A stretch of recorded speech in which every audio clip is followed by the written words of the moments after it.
Hello बच्चों, let us read this question. This question says true slash false. Low pressure is favourable for evaporation of water. So इस question में हमसे कहा गया है कि जो लो प्रेशर कंडीशन है वो फेवरेबल है for the evaporation of water, और हमें बताना है कि ये स्टेटमेंट ट्रू है या फॉल्स. सो इस क्वेश्चन को सॉल्व करने के लिए हमें जो की कॉन्सेप्ट रिक्वायर्ड है वो है इवापोरेशन ऑफ वाटर.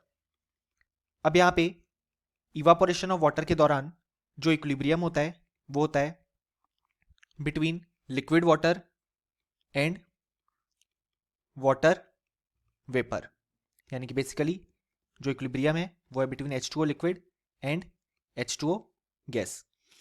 सो यहाँ पे अगर हम देखें तो इवापोरेशन ऑफ वाटर हमारे पास एक एंडोथर्मिक प्रोसेस है, यानी कि इस प्रोसेस के दौरान हमें बाहर से एनर्जी सप्लाई करनी पड़ती है.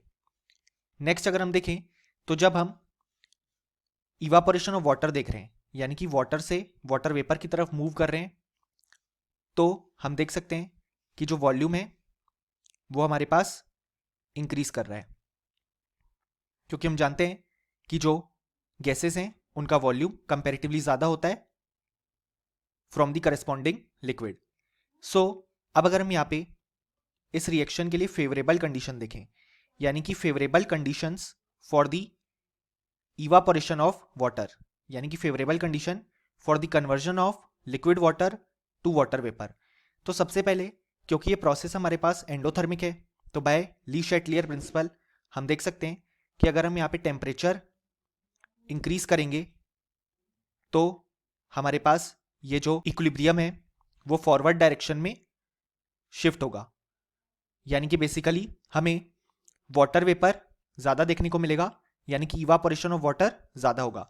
नेक्स्ट अगर हम बात करें कि हमने देखा कि जब हम वाटर से वाटर वेपर की तरफ मूव कर रहे हैं तो हमारे पास वॉल्यूम इंक्रीज कर रहा है, तो जो प्रेशर है अगर वो हमारे पास डिक्रीज होगा तो ये जो इवापोरेशन ऑफ वाटर है वो फेवरेबल होगा, क्योंकि हम देख सकते हैं कि हमारे पास जो वाटर वेपर है उसका वॉल्यूम ज़्यादा है, यानी कि जब हम इवापोरेशन ऑफ वाटर देख रहे हैं, यानी कि water to water vapour move कर रहे हैं, तो वॉल्यूम इंक्रीज हो रहा है. तो बाय ली शैटलियर प्रिंसिपल प्रेशर हम डिक्रीज करेंगे, क्योंकि हम जानते हैं प्रेशर और वॉल्यूम इनवर्सली रिलेटेड होते हैं.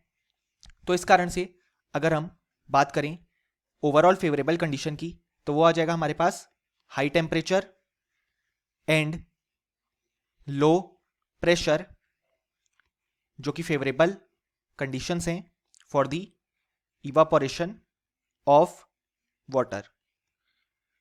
अब अगर हम हमारा स्टेटमेंट देखें तो वो कहता है that low pressure is favourable for evaporation of water. So ये बिल्कुल करेक्ट है, जैसा कि अभी हमने देखा.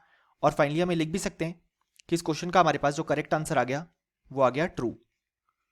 Hope you understood well. Best of luck.